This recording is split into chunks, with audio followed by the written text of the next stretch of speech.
إن الحمد لله وحده والصلاة والسلام على من لا نبي بعده أما بعد أعوذ بالله من الشيطان الرجيم وإذ قال موسى لقومه إن الله يأمركم أن تذبحوا بقرة قالوا أتتخذنا هزوا قال أعوذ بالله أن أكون من الجاهلين. سورۃ البقرہ کی تفسیر چل رہی ہے اور اس سے قبل کی آیات میں بنی اسرائیل یعنی حضرت موسیٰ علیہ السلام کی جو قوم ہے جنہیں یہودی کہا جاتا ہے ان پر گفتگو ہو چکی ہے اور ان کی کفران نعمت کا یعنی ناشکری کا اللہ تبارک و تعالیٰ نے تذکرہ کیا ہے. اللہ رب العالمین نے ان پر اپنی بے شمار نعمتیں نازل فرمائیں، فرعون کے عذاب سے انہیں نجات دیا، تورات انہیں عطا کی گئی اور آسمان سے اللہ رب العالمین نے انہیں بیٹھے بیٹھائے من اور سلوہ کی شکل میں پاکیزہ اور بہترین روزی سے نوازا. لیکن ان لوگوں نے اللہ کا شکر ادا نہیں کیا بلکہ ناشکری کرتے رہے. بارہا انہوں نے اللہ رب العالمین کی ناشکری کی اور حضرت موسیٰ علیہ السلام جب تورات کو لینے کے لیے طور پر گئے، پہاڑ پر گئے اللہ رب العالمین سے تورات کو حاصل کرنے کے لیے، تو 40 دن کے لیے گئے تھے.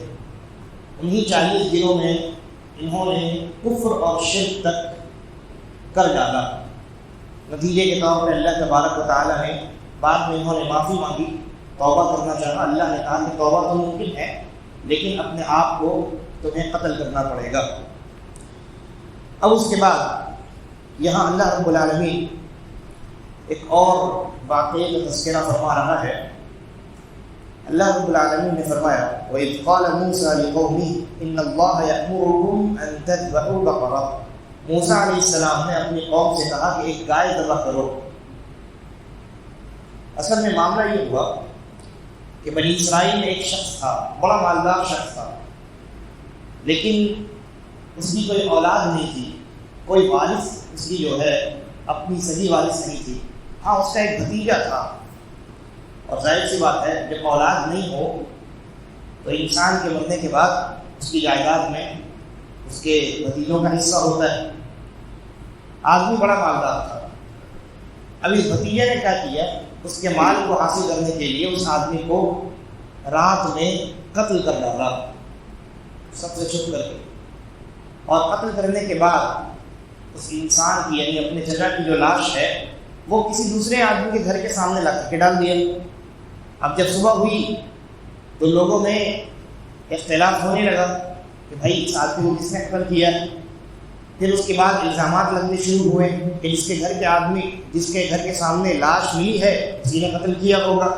اس نے کہا میں نے قتل نہیں کیا ہے. یعنی معاملہ جو ہے وہ فساد تک پہنچنے والا تھا. تو لوگوں نے کہا کہ ایسا کرتے ہیں، اللہ کے نبی حضرت موسیٰ علیہ السلام تو موجود ہیں جو کلیم اللہ ہیں، اللہ سے گفتگو کرتے ہیں ڈائریکٹلی بغیر کسی واسطے کے، تو ایسا کیا جائے حضرت موسیٰ علیہ السلام کی خدمت میں چلا جائے. لوگ پہنچے، بنی اسرائیل یہودی پہنچے حضرت موسیٰ علیہ السلام کی خدمت میں اور کہا کہ ایسا ایسا معاملہ ہے. اللہ رب العالمین نے حضرت موسیٰ علیہ السلام کو یہ حکم دیا آپ اپنی قوم سے کہیے کہ ایک گائے کو ذبح کیا جائے. اور پھر گائے کو ذبح کرنے کے بعد کیا ہوگا اللہ رب العالمین اگلی آیات میں اس کا تذکرہ کرتا ہے.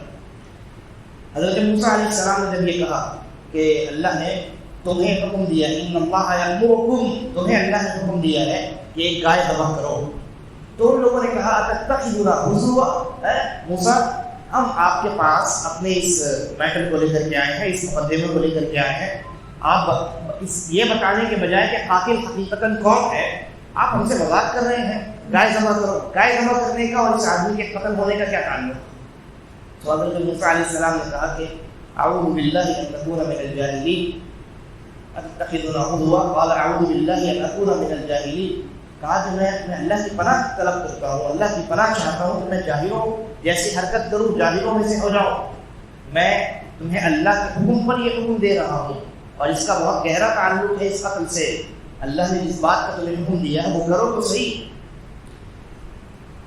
اب ہونا تو یہ چاہیے تھا کہ بنی اسرائیل اللہ رب العالمین کے اس حکم پر اپنے سر کو جھکا دیتی اور کوئی بھی گائے لے کر کے اس کو ذبح کر دیا جاتا، لیکن بنی اسرائیل نے اب مختلف طرح کے سوالات کیے۔ کچھ لوگوں نے یہ کہا کہ اے موسیٰ آپ یہ بتائیے، لوگوں نے کہا ادع لنا ربک یبین لنا ما ہی، اے موسیٰ آپ ذرا اپنے رب سے پوچھیے، دعا کیجیے، پکاریے اپنے رب کو کہ یہ جس گائے کے ذبح کرنے کا ہمیں حکم دیا گیا ہے وہ کیسی گائے ہے۔ اچھا، ان لوگوں نے یہ نہیں کہا کہ ادع لنا ربنا، ہمارے رب سے ذرا دعا کر دیجیے، پوچھ لیجیے، کہا ادع لنا ربک، یعنی ان کے جملے میں ہی ناشکری وہ جھلک رہی ہے۔ گویا ایسا معلوم ہوتا ہے کہ رب جو ہے وہ صرف موسیٰ علیہ السلام کا ہے، ان کا نہیں۔ بہرحال تو موسیٰ علیہ السلام نے اللہ سے دعا کی کہ میری قوم پوچھ رہی ہے کیسی گائے چاہیے۔ اللہ رب العالمین نے کہا انہ یقول انہا بقرۃ لا فارض ولا بکر، گائے ایسی ہے، گائے ایسی ہونی چاہیے کہ جو نہ بہت زیادہ عمر دراز ہو اور نہ بہت بچی اور بچے قسم کی گائے ہو، بلکہ عوام بین ذالک متوسط قسم کی گائے ہو، درمیانہ عمر کی گائے ہونی چاہیے۔ حضرت موسیٰ علیہ السلام نے کہا فَافْعَلُوا مَا تُؤْمَرُونَ، اتنا بتا دیا گیا، اب جس بات کا حکم دیا گیا ہے اس کو انجام دے دو، گائے لاؤ اور گائے ذبح کرو۔ اب ان لوگوں نے دوبارہ پھر سوال کیا، کہا قَالُوا ادع لنا ربک یبین لنا ما لونھا، کہا کہ موسیٰ ذرا اپنی طرف سے آپ دعا کیجیے، پوچھیے اس گائے کا رنگ کیا ہونا چاہیے، کس رنگ کی گائے ہم ذبح کریں۔ حضرت موسیٰ علیہ السلام نے پھر اللہ سے پوچھا، پھر اللہ سے گفتگو ہوئی تو اللہ نے کہا انہا بقرۃ صفراء، گائے جو ہے وہ زرد رنگ کی ہے، پیلے رنگ کی گائے ہے، اور فاقع لونھا، اس کا جو رنگ ہے وہ چمکتا ہوا رنگ ہے، یعنی ایسا نہیں ہے کہ وہ رنگ گائے کا جو زرد رنگ ہے اس کے اندر کسی دوسرے رنگ کی ملاوٹ ہے اور اس کی وجہ سے زردی اس کے اندر جو ہے وہ ختم ہو جا رہی ہے، دکھائی نہیں دے رہی، ایسا نہیں، بلکہ وہ بالکل چمکتی ہوئی گائے ہے، اس کے اندر زردی بالکل واضح ہے، تسر الناظرین، اور وہ اتنی خوبصورت گائے ہونی چاہیے کہ جو اس کو دیکھنے والے کو خوش کر دے، جب کوئی انسان اس گائے کو دیکھے تو غمگین نہ ہو جائے بلکہ اس کے اندر ایک سرور، ایک فرحت محسوس ہو، کیا خوبصورت گائے، ایسی گائے ہونی چاہیے۔ اب ظاہر سی بات ہے ہر گائے تو ایسی ہوتی نہیں ہے، ہر گائے زرد رنگ کی ہوتی نہیں ہے اور ایسی خوبصورت تو ہوتی نہیں۔ اچھا، پھر اس کے بعد تیسری مرتبہ پھر انہوں نے حضرت موسیٰ علیہ السلام کو پریشان کیا، کہا قالوا ادع لنا ربک یبین لنا ما ہی ان البقرۃ تشابہ علینا، ذرا ایک بار اور اللہ سے دعا کر دیجیے، پوچھے کہ کیسی گائے ہے، ہمیں تو سمجھ میں نہیں آ رہی ہے کہ کیسی گائے اللہ نے ہمیں ذبح کرنے کا حکم دیا ہے۔ وَإِنَّا إِنْ شَاءَ اللَّهُ لَمُهْتَدُونَ، یہ آخری مرتبہ ہے، اس کے بعد ہم ممکن ہے کہ ہدایت پا جائیں اور اللہ نے اس بات کا حکم دیا ہے ہم اس پر جانتے ہیں۔ جب موسیٰ علیہ السلام نے اللہ سے دعا کی، اللہ رب العالمین نے پھر گائے کے بارے میں ایک اور صورت کا تذکرہ کیا، کہا انہا بقرۃ لا تذور تثیر الارض ولا تسقی الحرث، یہ جو گائے ہے یہ گائے محنت کرنے والی گائے نہیں ہے، یہ ہل جوتنے والی گائے نہیں ہے، یعنی ایسی گائے نہیں ہے جس کو زراعت میں ہل جوتنے کے لیے استعمال کیا جاتا ہے یا زمین میں پانی ڈالنے کے لیے استعمال کیا جاتا ہے، ایسی گائے نہیں، بلکہ وہ ایسی گائے ہے جو محنت کرنے والی نہیں، بس ایسے ہی چلتی رہتی، مسلمۃ لا شیء فیہا۔ اس کے بعد اب جب حضرت موسیٰ علیہ السلام نے یہ آخر بات بتلا دی، تب ان لوگوں کو یقین آیا کہ ہاں موسیٰ مذاق نہیں کر رہے، تب ان لوگوں نے کہا الآن جئت بالحق، ہاں اب موسیٰ آپ نے حق بات کہی ہے، اب ہمیں سمجھ میں آیا کہ اللہ نے ہمیں کیسی گائے ذبح کرنے کا حکم دیا۔ فذبحوها، اللہ نے کہا انہوں نے ذبح کیا تو ایسی گائے تلاش کی، اور تلاش کرنا اتنا آسان بھی نہ ہوا، بہت مشکل سے ایسی گائے نہیں ملی، ایسی گائے جو نہ بچی ہو نہ بوڑھی ہو، اور ایسی گائے جس کا جو رنگ ہے وہ بھی زرد ہو اور زردی کے اندر کسی دوسرے رنگ کی ملاوٹ نہ ہو اور دیکھنے میں خوبصورت معلوم ہو، اور پھر اس کے بعد ایسی گائے ہو جو آسانی سے ملنے والی نہ ہو، وہ آپ کو زراعت یعنی کھیتوں میں اور اس طرح کی جگہوں پر نہ ملے، بلکہ وہ گائے بالکل صحیح ساری ہو، ایسی گائے تلاش کرنا آسان بات تو ہے نہیں۔ اللہ نے کہا وما كانوا يفعلون، وہ یہ سوالات جو اتنے کر رہے تھے در حقیقت وہ اپنی جان چھڑانا چاہتے تھے، جان چھڑانا چاہتے تھے، جبکہ انہیں سیدھا سیدھا حکم دیا گیا تھا کہ ایک گائے لو اور ذبح کر دو۔ ان لوگوں نے مختلف سوالات کیے تاکہ ان کی جان چھوٹ جائے۔ اللہ نے کہا کہ وہ نہیں چاہتے تھے کہ ذبح کریں، اللہ کے اس حکم کی فرما برداری نہیں کرنا چاہتے تھے، لیکن بالآخر انہوں نے جب سوال کیا اللہ نے ہر ایک سوال کا جواب دیا۔ نتیجے کے طور پہ آخر انہوں نے گائے کو ذبح کرنا پڑا، اور جب گائے ذبح ہوئی تو اللہ رب العالمین نے کہا وَإِذْ قَتَلْتُمْ نَفْسًا فَادَّارَأْتُمْ فِيهَا، کہ جب تم نے ایک نفس کو قتل کر دیا، یہاں اسی بھتیجے کی جانب اشارہ ہے جس نے اپنے چچا کو قتل کر دیا تھا، اور پھر اللہ نے کہا تمہارے درمیان پھر جب اختلاف ہو گئے وَاللَّهُ مُخْرِجٌ مَا كُنتُمْ تَكْتُمُونَ، تم جن باتوں کو چھپاتے ہو اللہ رب العالمین ان باتوں کو کھول کر کے بیان کر دینے والا ہے۔ یعنی اللہ تبارک و تعالیٰ اس بات پر قادر ہے کہ رات کی تاریکی میں کسی انسان کو اگر قتل کیا جائے اور کوئی اس کے قاتل کا عالم نہ ہو، اللہ تبارک و تعالیٰ صبح لوگوں کو اس کے قاتل کے بارے میں خبر دے دے۔ تو اللہ نے کہا فَقُلْنَا اضْرِبُوهُ بِبَعْضِهَا، اب تم نے جو گائے ذبح کی ہے اس گائے کے ایک حصے کو لے کر کے گائے کے دوسرے حصے پر مارو۔ مان لیجیے ران ہے، ران کو لے کر کے گائے کے پیٹ پر مارو، ایک حصے کو لے کر کے دوسرے حصے پہ مارو۔ یہ اللہ نے واضح نہیں کیا کہ کس حصے کو لے کر کے کس حصے پر مارنا ہے، بس اتنا کہا کہ بعض حصے کو لے کر کے یعنی ایک حصے کو لے کر کے دوسرے حصے پر مارو۔ كَذَلِكَ يُحْيِي اللَّهُ الْمَوْتَى وَيُرِيكُمْ آيَاتِهِ لَعَلَّكُمْ تَعْقِلُونَ، اللہ نے کہا کہ اسی طریقے سے اللہ تبارک و تعالیٰ مردوں کو زندہ کرتا ہے اور تمہیں اپنی نشانیاں دکھاتا ہے تاکہ تم عقل والے بنو۔ یعنی اللہ رب العالمین نے انہیں جو حکم دیا کہ وہ گائے کے ایک حصے کو لے کر کے دوسرے حصے پر ماریں، تو اس سے ہوا کیا؟ اس سے ہوا یہ کہ جب انہوں نے ایک حصے کو لے کر کے دوسرے حصے پر مارا تو ایسی صورت میں گائے جو ہے وہ زندہ ہو گئی، اور اس نے یہ بتا دیا کہ قاتل کون ہے، قاتل کون ہے۔ تو لوگوں نے اپنی آنکھوں کے سامنے ایک جانور کو زندہ ہوتے ہوئے دیکھا۔ اللہ تبارک و تعالیٰ نے کہا كَذَلِكَ يُحْيِي اللَّهُ الْمَوْتَى، کہ اللہ تبارک و تعالیٰ نہیں، اللہ نے حکم دیا کہ گائے کے ایک حصے کو لے کر کے اس مردہ انسان کے جسم پر مارو، گائے کے جسم پر نہیں۔ تو جب گائے کے اس ٹکڑے کو لے کر کے مردہ انسان کے جسم پر مارا گیا تو وہ مردہ انسان زندہ ہو گیا، یعنی وہ چچا، اور زندہ ہو کر کے اس نے بتا دیا کہ میرے بھتیجے نے مجھے قتل کیا، اور پھر اس کے بعد دوبارہ مر گیا۔ تو اللہ نے بنی اسرائیل کی آنکھوں کے سامنے ایک آدمی کو زندہ کر کے دوبارہ مار دیا، یعنی پہلے اس انسان کو مار دیا گیا، پھر اللہ نے اس انسان کو ان کی آنکھوں کے سامنے زندہ کیا اور پھر ان کی آنکھوں کے سامنے مار دیا، ہے نا؟ کتنی عظیم، یعنی کتنا عظیم معجزہ ہے اللہ رب العالمین۔ تو اللہ نے کہا كَذَلِكَ يُحْيِي اللَّهُ الْمَوْتَى، اللہ ایسے ہی مردوں کو زندہ کرتا ہے، اور قیامت میں بھی اللہ ایسے ہی تمہیں زندہ کرے گا۔ وَيُرِيكُمْ آيَاتِهِ، اور نشانیاں تم کو دکھاتا ہے، لَعَلَّكُمْ تَعْقِلُونَ، تاکہ تمہاری عقل میں کچھ بات آ سکے۔ اتنی نشانیاں دیکھنے کے باوجود، اچھا اس سے پہلے یہ جو گائے والا معاملہ ہوا، اس سے ایک بات یہ بھی معلوم ہوتی ہے کہ بنی اسرائیل کے زمانے میں بھی، حضرت موسیٰ کے زمانے میں بھی گائے موجود تھی، اور گائے کوئی نئی جانور نہیں بلکہ بڑی پرانی جانور۔ اور دوسری ایک بہت اہم بات یہ معلوم ہوئی کہ انسان کو جب اللہ اور اس کے رسول کی جانب سے کوئی بات بتلائی جائے، کسی بات کا حکم دیا جائے، تو اسے چاہیے کہ بلا سوچنا اور بلا کسی سوال کے، بلا کسی جائز سوال کے انسان کو اس پر عمل کرنا چاہیے، فالتو کے سوالات نہیں کرنا چاہیے۔ اللہ نے کہا تھا گائے ذبح کرو، گائے ذبح کر دیتے۔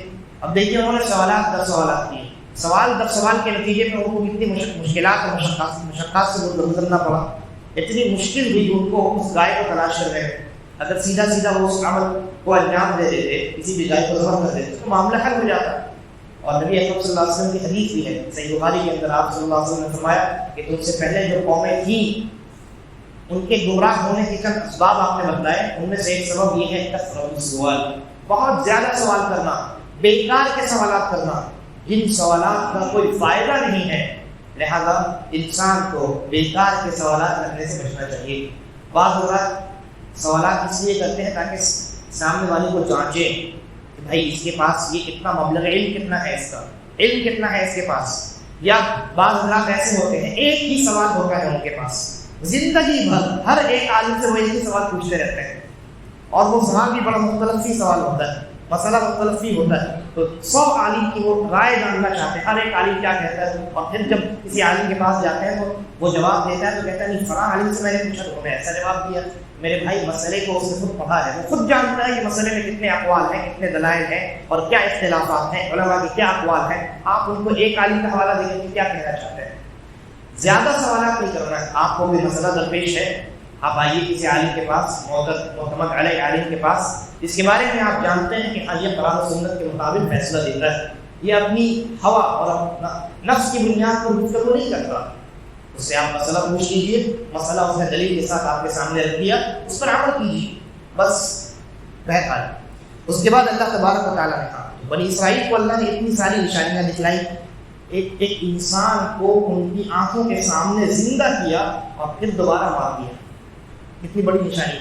اور اس سے بھی پہلے آپ کو یاد ہوگا، اس سے بھی پہلے اللہ رب العالمین نے بنی اسرائیل کے چند لوگوں کو لے کر کے حضرت موسیٰ پہاڑ پر گئے تھے. اللہ رب العالمین نے ان لوگوں کو وہاں بھی موت دے دی تھی، ہے نا. اور پھر اس کے بعد دوبارہ ان کو وہاں بھی زندہ کیا. تو 2 مرتبہ بنی اسرائیل کو یہ دکھایا گیا کہ کیسے اللہ مردے کو مارتا ہے پھر دوبارہ زندہ کرتا ہے. لیکن اس کے باوجود ان کے دلوں کے اندر گرمی پیدا نہیں ہوئی. اللہ رب العالمین نے کہا ثم قست قلوبکم من بعد ذلک. ان تمام نشانیوں کے باوجود ان کے دل سخت ہو گئے، ان کے دلوں کے اندر سختی پیدا ہو گئی. فَهِيَ كَالْحِجَارَةِ أَوْ أَشَدُّ قَسْوَةً. ان کے دل جو ہے وہ پتھر کی طرح ہو گئے یا پتھر سے بھی زیادہ سخت ہو گئے. کیونکہ پتھر کے بارے میں اللہ نے کہا وَإِنَّ مِنَ الْحِجَارَةِ لَمَا يَتَفَجَّرُ مِنْهُ الْأَنْهَارُ. بعض پتھر ایسے ہوتے ہیں جن سے نہریں نکل پڑتی ہیں. وَإِنَّ مِنْهَا لَمَا يَشَّقَّقُ فَيَخْرُجُ مِنْهُ الْمَاءُ. اور کچھ پتھر ایسے ہوتے ہیں جس کے پھٹنے سے اس میں سے پانی نکل جاتا ہے. اور اس کے بعد کہا وَإِنَّ مِنْهَا لَمَا يَهْبِطُ مِنْ خَشْيَةِ اللَّهِ. اور کچھ پتھر ایسے ہوتے ہیں جو اللہ کے خوف سے گر پڑتے ہیں. پتھر بھی اللہ کے خوف سے گر پڑتے ہیں. معلوم یہ ہوا کہ جہاں انسان اور حیوان یعنی جن کے اندر جان ہوتی ہے وہ اللہ کا خوف رکھتے ہیں، وہیں جمادات بھی اللہ رب العالمین کے خوف سے حرکت کرتے ہیں. تو اللہ نے کہا کہ پتھر تو پھٹ جاتا ہے، اس سے نہریں نکل جاتی ہے، پانی نکل جاتا ہے، پتھر اللہ کے خوف سے گر پڑتا ہے. لیکن ان کے دل اتنی نشانیاں دکھانے کے باوجود بھی ان کے دلوں پر کوئی اثر نہیں ہوا. ان کے دل پتھر یا پتھر سے بھی زیادہ سخت ہو گئے. ان نشانیوں کا ان کے دلوں پر کوئی اثر نہیں ہوا. اللہ نے کہا وَمَا اللَّهُ بِغَافِلٍ عَمَّا تَعْمَلُونَ. اللہ تبارک و تعالیٰ تمہارے اعمال سے غافل نہیں ہے. جو کچھ تم کرتے ہو، چاہے تم چھپا کر کے کرو، رات کے اندھیرے میں کرو، رات کی تاریکی میں کرو، یا اعلانیہ کرو، چہار دیواری کے اندر کرو، یا سڑک پر آ کر کے کرو، اللہ تبارک و تعالیٰ ہر ایک عمل سے تمہارے واقف ہے. جو تم زبان سے کہتے ہو اس سے بھی اللہ واقف ہے، اور تمہارے دلوں میں جو بات ہے اللہ تبارک و تعالیٰ اس سے بھی واقف ہے. اب اس کے بعد کی آیات میں بنی اسرائیل کی ایک اور حرکت کا تذکرہ اللہ تبارک و تعالیٰ نے کیا ہے. ان کا ایک بہت بڑا جرم یہ بھی تھا کہ وہ تورات کی آیات کو بدل دیا کرتے تھے. اس میں تحریف سے کام لیا کرتے تھے، یا تو اس کا معنی بدل دیتے، یا اس آیت کو بدل دیتے، یا اس کو چھپا لیتے. الگ الگ یعنی ان کی عجیب و غریب حرکتیں تورات کے متعلق تھیں. انشاءاللہ اگلے درس میں ہم ان آیات پر گفتگو کریں گے. اللہ تبارک و تعالیٰ سے دعا ہے کہ وہ ہمیں قرآن مجید کو غور و فکر کے ساتھ پڑھنے، تلاوت کرنے، اس پر عمل کرنے اور اس کو اپنی زندگیوں میں نافذ کرنے کی توفیق عطا فرمائے. هذا والله اعلم وصلى الله على نبينا وسلم والسلام عليكم ورحمة الله وبركاته.